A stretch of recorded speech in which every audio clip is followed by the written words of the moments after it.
Every weirdly religious person needs an atheist best friend to keep them honest. And when I was talking to mine about Holy Week, she said, "Oh, yeah, Good Friday. That's the day that you plant the onions." There are no onions in the crucifixion story, but within sort of European and American agricultural tradition, there's this idea that you plant onions on Good Friday. And I love this because, while we might think, okay, Good Friday, that's the Stations of the Cross or a time for silent reflection, I think planting onions is one of the best sort of ways of understanding this day.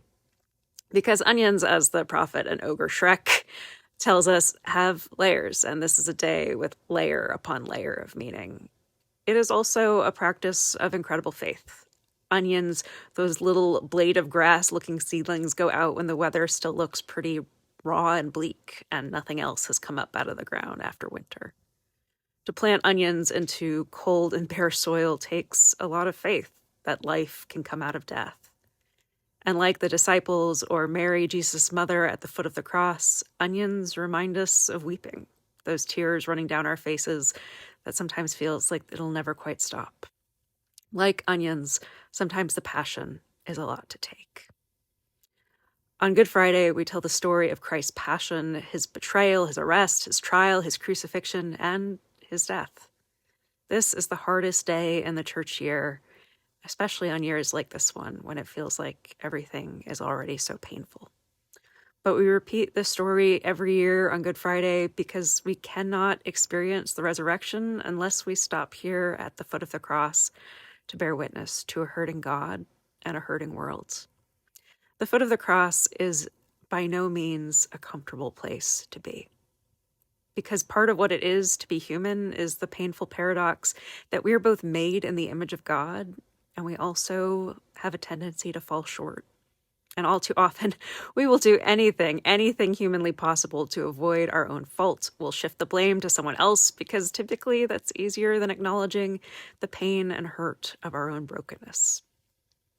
It is always worth naming and repenting, especially today on Good Friday, that for too long in our history, the church was responsible for blaming Jesus' death on the Jewish people, not recognizing that the Passion simply names Jews as Jesus' own community, and that the disciples and the women at the foot of the cross were also Jewish.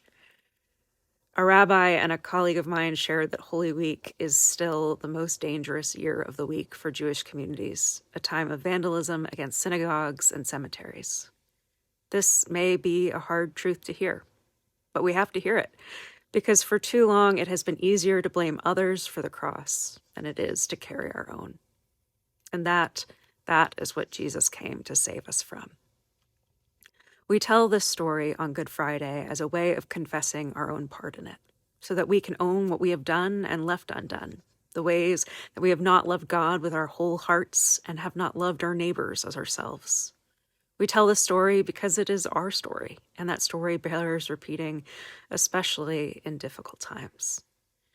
To see in the actions of those in this story the parts of ourselves, our own stories that we seek to deny. At some point over the last year, I have been at least one, if not all, of the people in the story.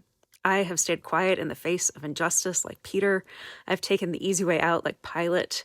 In my heart, I have shouted, "Crucify them," with the crowd at people who I disagree with. But Good Friday reminds us.